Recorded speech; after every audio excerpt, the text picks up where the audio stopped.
Hey everybody, Geegado Megwan Kwe here, aka Rollie, and I am excited to be here with another Chatting with Wisdom. And we are in another special episode of Chatting with Wisdom, which is all about being able to talk about the conference that is coming up. So we are on our 7th annual Women Inspiring Women Conference, and I am super pumped and super excited that we are going to be having a chat with Sabrina, but that we've had the opportunity to be able to meet up with some of the other speakers. And up until Friday, we will be continuing to chat up with some of the other speakers and really getting excited because we're getting closer. And so, really excited that Sabrina's here live with us to have a chat.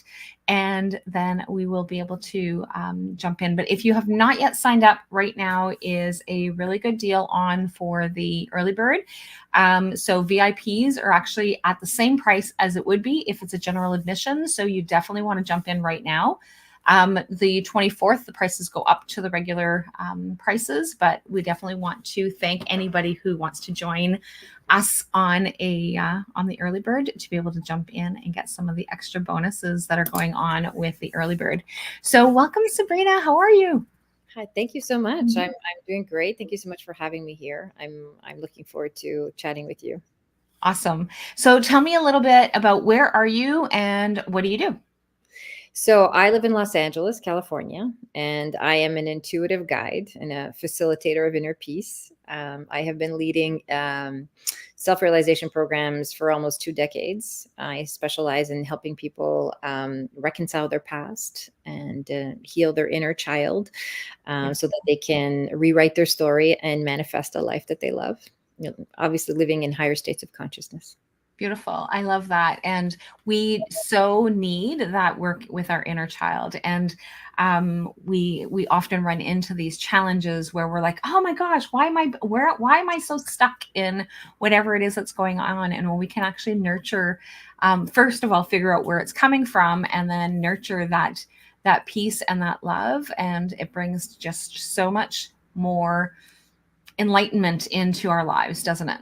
Absolutely. I mean, when we have a context for our conditioning process, the early childhood phase, roughly between 0 to 6, 0 to 8 is the conditioning phase where the identity is formed. And this is where we learn so much of our values, our beliefs about who we are, what we can have, what we're worth, and, our relationship to everything in the world. And so when we have this context of understanding what our conditioning was, now we have insight into how we operate, what the choices we make are, what we're drawn to, why we're attracting certain things into our lives, what the lesson is and what it is we're here to heal. And so, it's interesting when you look at it from that perspective, because, we're just, we come into this human form, and then, we go into this conditioning process, and then we spend the rest of our lives trying to understand and undo the conditioning, right? So that we can get back to the truth of who we are. And so, this is the process that I guide people through so that they can, be free of, beliefs and stored trauma and, the things that happen to them in their childhood that don't need to define the way their life goes. Absolutely. And that makes a huge difference. And so oftentimes when I'm talking with my clients, they'll have these rules and these regulations, and it's like, who says? Like, why? Yeah, Right. And so just really being able to challenge some of those things, because like absolutely. it's not necessarily the upbringing from our homes necessarily. It can be, and it is in certain circumstances, but it's also what society tells us that we need to Sure. do. All Right. of it. Yeah, it's all of So it. We receive so much, input, and because think about it. As children, we are so reliant on external sources of validation, of information, of reinforcement, of encouragement. I mean, think about it. The way a child will look at you when something good or bad happens, they look at and they say, "Okay, how am I supposed to react to this? How am I supposed to feel about myself in this scenario?" And so, we never unlearn that pattern of behavior. We continue to do that even well into adulthood, and it's not until we realize that there's just no amount of external gratification or validation that's going to help us feel safe inside. We stop to do the work to realize, okay, like what do I need to do for myself, in order to feel centered and empowered and more in a place of unconditionally loving myself. Absolutely. And like just being able to, just as you were talking about that and being able to be in that space is that, and the conditioning that we learn, one of the things that I do with my grandson and say with my grandson is that when it's something that he shouldn't have access to, unless it's like an immediate, like this is danger. But it's like, this is off limits. And so like cause he's only 11 months old. He's almost a year old. He will Yeah. be a year old during the women's conference. And so, but one of the things is that this morning he was going after some electrical wires and was Yeah. trying to tug at them. And so then it was like a firm no.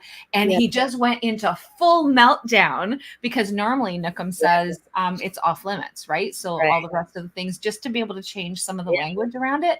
And Yeah. then as he's going into that meltdown, and when you were talking about it, it's like, oh my gosh, right? Like, but however, it's danger, right? So like it's This is part of the conditioning process. I mean, we can be as enlightened as we are and as aware as we are. I mean, we're still here to have the human experiences, which is to learn the contrast. You know, we need to learn limits. And, you know, I think obviously in terms of, you know, when it's a safety issue, that is the appropriate use of force. You know, when saying no is the appropriate use of force when someone is in danger, especially a child.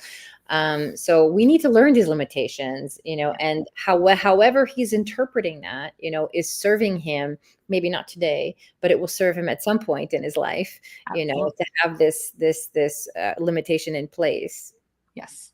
And it really makes a difference in terms of like how how we interpret things as well, like in our relationships and being able to understand some of the dynamics that come with our relationships when we're working with our inner child. Yeah, absolutely.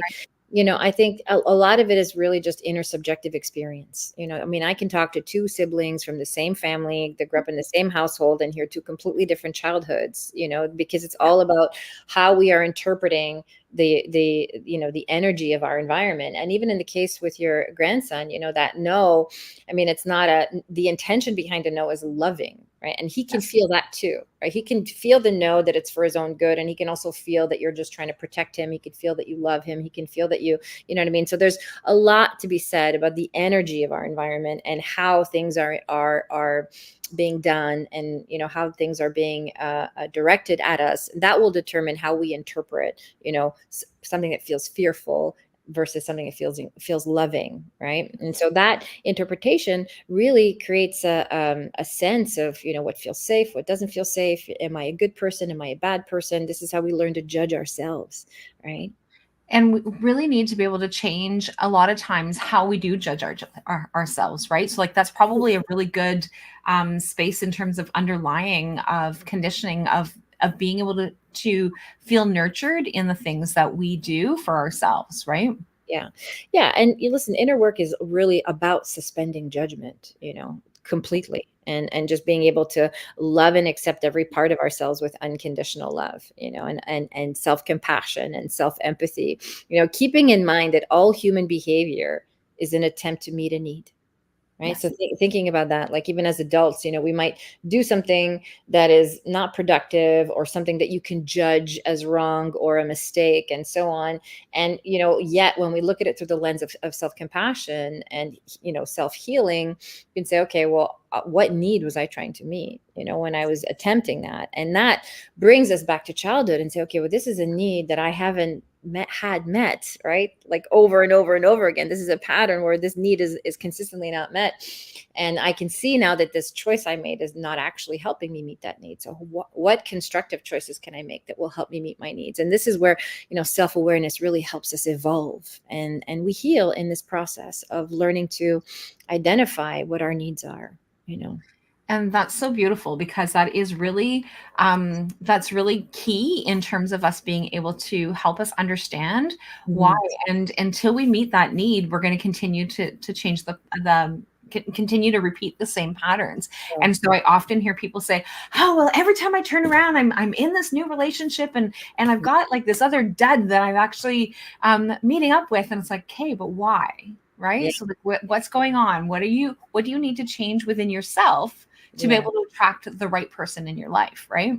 Yeah, yeah. It's really about strategies. You know, we have needs, and then we adopt these strategies to help us meet our needs because we think that, okay, this is the right person, or maybe that's the next relationship, or it's always about the looking at what is the strategy we have in place, and then reevaluating that strategy.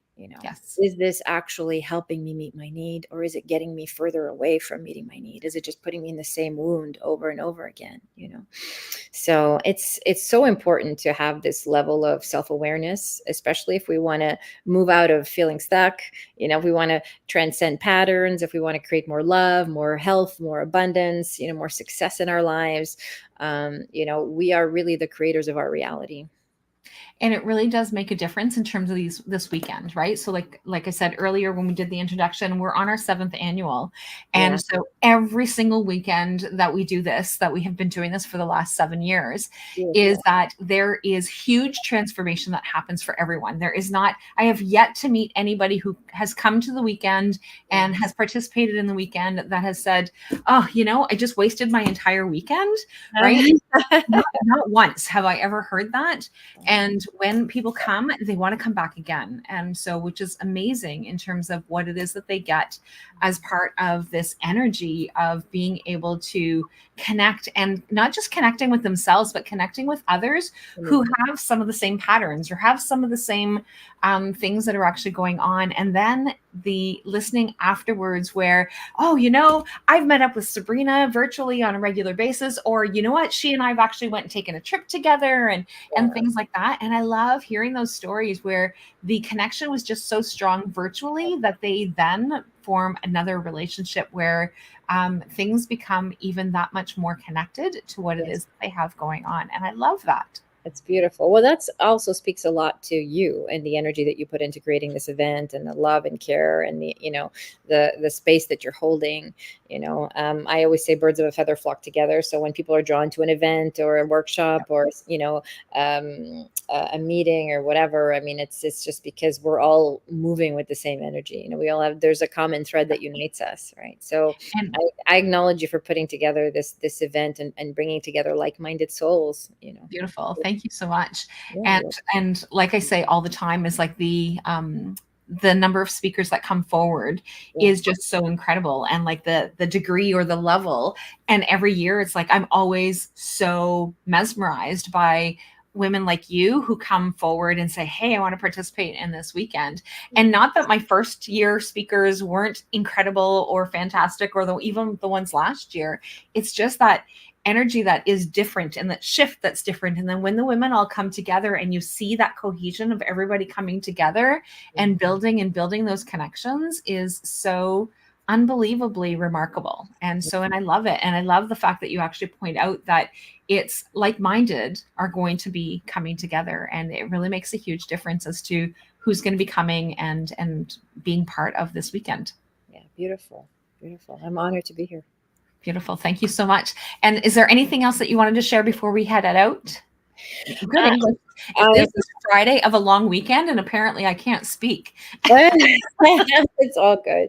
Nothing. I'm just honored to be here. I'm always I really feel it's important for, to have these type of events and to put together this quality of content that you've put together for people that are, at different stages of their healing journey, whether you're at the beginning stages or, more advanced in your self-awareness and self-healing, wherever you are in your path, there's something here for you. And I think it's really important for anybody watching, like if you feel called to participate, or if you feel called to do some deeper inner work, that's your higher self sort of inviting you into a more fulfilled version of yourself. So I acknowledge everyone who is participating, and I'm happy to hold space. Awesome. So thank you so much. And for everyone, we will chat soon. We have a couple of other speakers tomorrow that we get to meet. And for those of you who are in Canada, happy Family Day weekend, and hope you guys are spending time with family, and talk to everybody soon. Bye for now. Bye.